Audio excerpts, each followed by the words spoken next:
Okay, guys, Masters Olympia, volume 12, part 12 of my prep. We are now 3 days out from the Tampa Pro, which is on Thursday. This is Monday morning. This will be my last full day in the UK. I fly at 8 a.m. Tomorrow morning from Manchester. I fly to Dublin, and then to Charlotte, and then to Tampa. Couple of flights. One of the obviously the Dublin to Charlotte being the longest one. It's around about 7.5 hours. One of the big things that we look at on the flight is the fluid retention and the carb intake.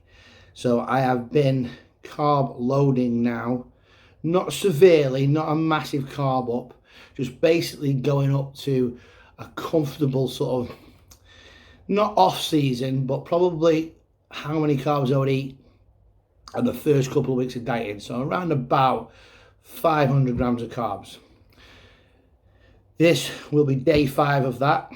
I'm nice and full now. I am over the weight limit in the morning, but there's obviously some fluid retention to come off. I've been loading the water now. I've just been using the jugs, the 700 ml. I had 7 of these on Friday, 11 on Saturday, and 12 yesterday. On Sunday, there's 8.4 litres of water. I'll do the same again today. I may increase it a little bit tomorrow on the plane. The other big changes for flying are going to be the fact that I'm going to put the carbs right back down to 0 and go into keto. I don't want anything holding water in my system. So drinking the water is going to help me to flush all the water out as I fly. I'm going to be on about 6 to 8 grams of vitamin C. I'm also going to be taking a product called Water Balance. It's just basically 100 milligrams of dandelion root, and it's just going to natural diuretic just to help me expel the water as I fly. Another little trick that I found is walking up and down the plane.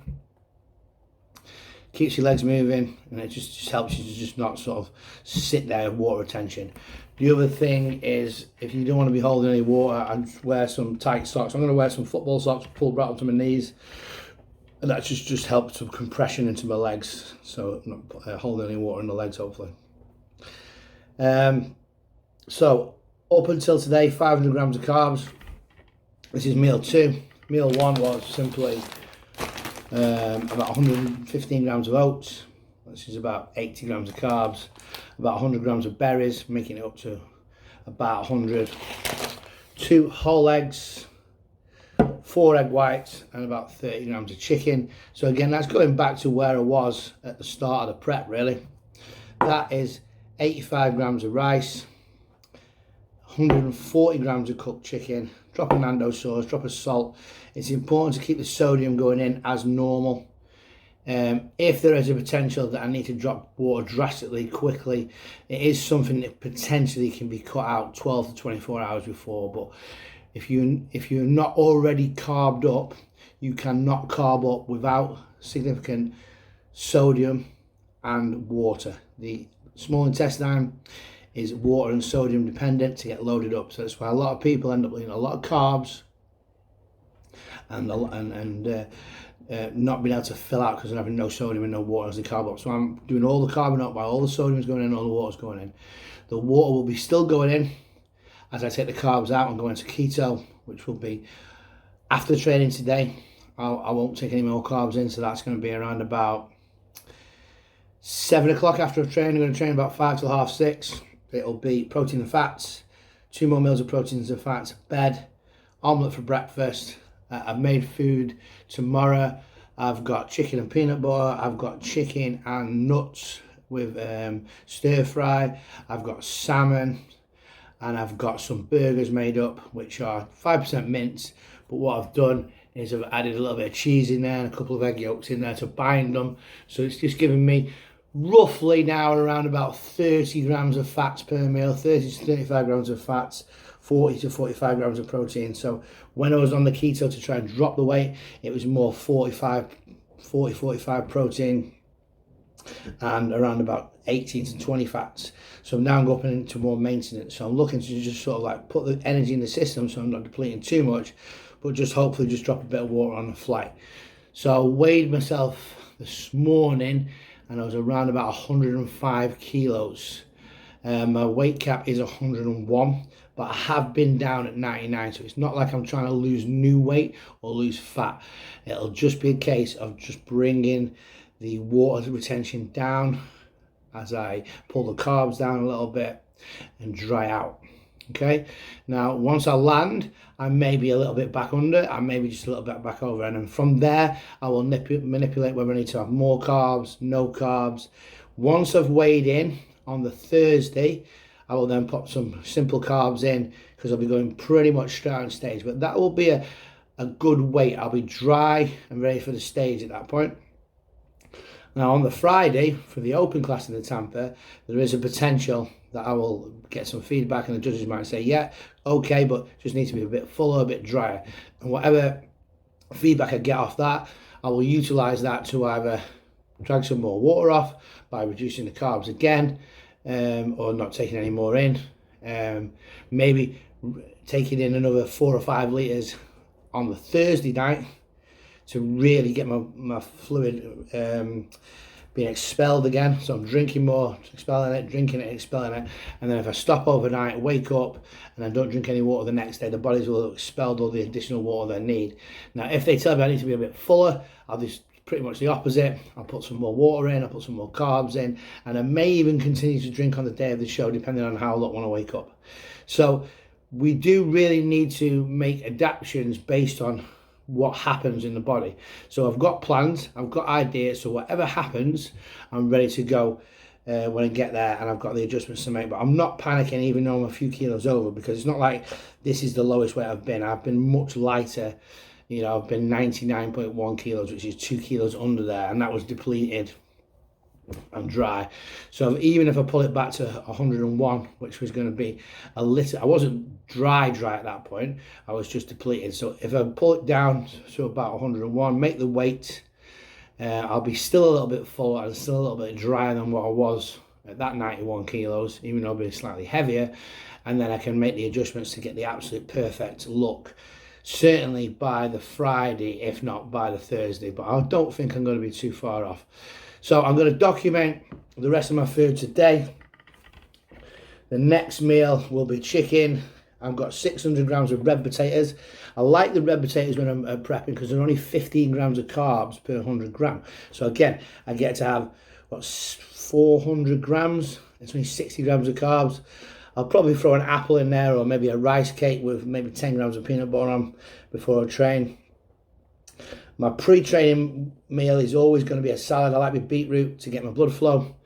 I'll have 200 grams of cod, another 80, 90 grams of rice, salad, train, and then after training, we're going to be going back onto the Farg yogurt, 60 grams of peanut butter rather than 40, because like I say, I'm not necessarily trying to diet any more fat off. I feel like I've got lean enough. It's just a case of now not putting any more carbs in, so I'm not holding too much water ready for the stage. I've then got a salmon meal, and I might have either an omelette meal tonight, or I've got some chicken and pesto stir fry. So I've got the fats from the pesto, and I've got some diced nuts in there as well, just to boost it. So everything's about getting the calories where it needs to be, not so much the calories, because calories is just the end target. It's always about protein, carbs, fats. So manipulating those two to get a certain amount of calories, but it's the breakdown of the protein and fats that's going to make the difference of how the body responds, whether it holds water, or whether you're losing body fat and that sort of stuff. So the overall calories obviously make a difference, but because I'm not trying to lose now, I'm just trying to drop that water. It's just going to be a case of dropping the water, dropping the carbs, continue to drink the water, keep flushing out, and then judge where I see it. So I'm going to do another check-in as part of this check-in tomorrow morning.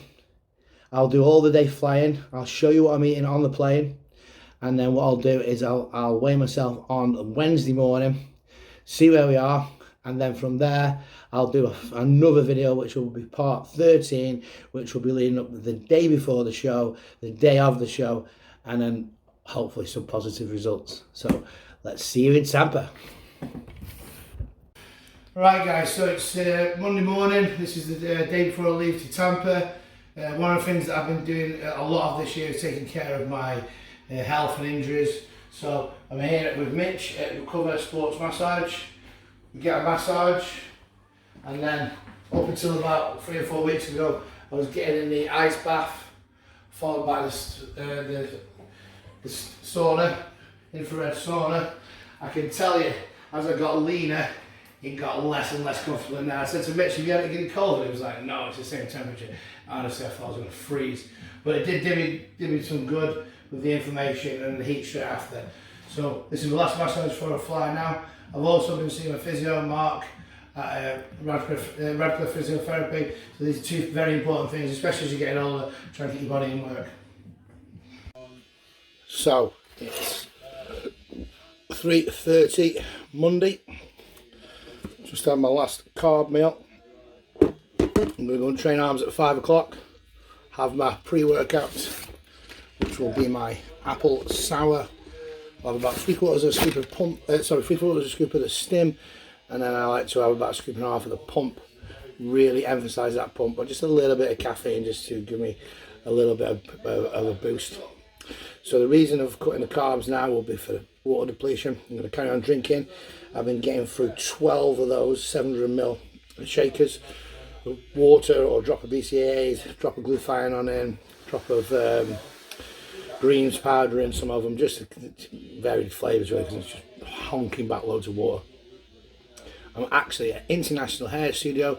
I go here every time to get my hair cut, so we're going to have a look at that new haircut. And then we're off to Spartan to train arms, a legal pump session on arms, home, finish the packing, and we're off to Florida. So that's the competition. Haircut done. International stylist. Just about to see that. It's the only place to go. Okay, so it's roughly 7:30 p.m. I'll be going to the airport in about 10 hours time for 8:10 flight. So from now on it's carb free. Don't hold any water on the plane. So it's going to be a scoop of illegal whey, fog yogurt, and that's got 50 grams of nut butter in. Like I say, I'm not going to be in a calorie deficit massively, just about a calorie equilibrium, just to hold fullness, but just want to make sure I don't hold any water on the plane. So I'm going to be drinking about 3/4 litres of water every hour on the plane, making sure I'm expelling it. Plenty of vitamin C, I probably have vitamin C every hour I'm on the plane, and I've got some water balance tablets that I'll probably have once every hour as well. But just the dandelion route, help me flush out the water, and then hopefully we can land tomorrow night. And we're not going to be too far over the weight limit. We're expected to be a little bit over the weight limit in the evening, so obviously a good night's sleep in Tampa, and that's how we wake up Wednesday morning, there or thereabouts on the way. Keeping the elbows up nice and high, really gets the contraction at the top. Squeeze that contraction at the top. You get fatigue through the contraction at the top range there. As he starts to fail, keep the elbows up, don't swing them. And as he starts to fail, come down, drive in there. So today's arm workout is all about the pump. So it's about maximising all the angles. So we're always weaker in the contraction point. I sat up, pulling behind the ears, and here we're getting stronger at the lengthen point. So go to failure here as well. So you're increasing the reps. Right, so some hammer curls of the rope. As you see, we're going over and pushing the thumb outwards away from your shoulders. Really hitting through here. And out ahead of that bicep. And then what we'll do then is we'll move on to Jonathan's doing the superset now. It's a standard, little bit of cheat reps, swinging with the old hammer curls. Perfect. Size them fucking arms. They're pumps. Okay, so we're currently started Dublin. I was meant to now be on the plane to Charlotte, but despite me and about 5 or 6 others who were in the queue to get from Dublin to Charlotte flight, with the Manchester flight being an hour delayed, we were telling them that we need to get on our plane. It's only 15 minutes. They were like, no, it's fine. No one's called it yet. There's plenty of time, and everything's running late. So when the 6 of us got to our gate, it closed. Wouldn't be me if it was without a little bit of controversy. Obviously, it's American Airlines, it's their fault, so they're going to sort us out. So I'm just waiting now to a connection flight to Philadelphia, which will then take me to Charlotte, which will then take me to Tampa. So it's going to add another 2 hours to my journey, but me being me, I packed an extra couple of meals just in case. So we're all good. It just means there's a bit more sitting around. I'm not going to be doing much today anyway. Would have just been getting in, going to bed. But I've got plenty of food with me. Sure, there'll be things open later. But I'm hoping this is the 3 things that I've had that have been a bit of bad luck. Because yesterday, I left the hairdressers and the car didn't start. I was like, oh my god, I've just got a new car to the last minute. I looked down at the petrol gauge and I was like, oh shit. Because I filled it up thinking I had enough for the rest of the week. But obviously not. Anyway, so I was in the middle of West Street, pushing my car down the road. The guy comes over and goes, see your hand, mate? I was like, oh yeah, just push us into this corner here. He goes, you want a jump start? I says, it's not got a jump start, mate. I think I've run out of petrol. Just thinking of that, I thought I'd put enough in for the week. He was like, oh, you gonna do that? I said, we're just going to push it tomorrow around the corner because I was just at the traffic lights near that Chinese restaurant. I thought I could push it there, it'll take 5 minutes. And he was like, I'll give you a hand if you give me 30 quid. I was like, 30 quid? Sit down the road. I said, I can get a taxi to pick me up and get petrol and come back and fill it up myself. I said, do you want? He goes, well, I'll leave you then. I said, you better not leave me, mate. Go. So he went. Anyway, managed to push it, held a bit of traffic up, caused a bit of a stir, pushing the car down doing the, what's it called, the Dunwoody way, pushing the car. So if anyone saw that, that was me. Sorry about that. Got the car filled up, running around all day doing stuff, packing stuff. What's the one thing that I forget to go and pick up? My insulin. The most important thing I could possibly need, and I forgot to pick it up. So it was an emergency prescription last night in Tesco, but it's all sorted. That's been 3 things that have gone slightly wrong, but they're all manageable. So I'm chilled out. I'm just waiting for my next connection flight, and hopefully we'll be in Tampa. It's just a couple of hours behind schedule. Well, it's just gone 11 p.m. Tampa time, which is what, 5 in the morning in the UK. So I've been now up 24 hours exactly. It's been a long day. Not missed flights, delayed flights. Meant I couldn't get the correct connection. So I had to go to Philadelphia and Charlotte and Tampa rather than just Charlotte and Tampa. I've now got no baggage, so that's not going to arrive till tomorrow morning because that got messed up on the plane from Dublin. But I'm here to pick up my baby, Camaro. I told the guy my sob story. He said, tell you what mate, I'll do you a deal. An extra $10 a day. So we took that. Well, that was an interesting end to a long day. I was trying to find the apartment. I accidentally came around the back, but didn't take the right door. Ended up in someone's back garden. Had a gun pulled on me. That was not fun. Once he realised I wasn't trying to steal anything, calmed down, apologised, and it was his wife that rents the apartment. But anyway, we're here. Got no baggage. That's been lost in transit. It's not great, so I've just had to buy some eggs, and I've managed to get a bit of oats from the supermarket, well, from the garage for now. So it opens at 6 in the morning. It's midnight now, so I'm going to eat and go to bed. Quick condition check, which I don't think is too bad.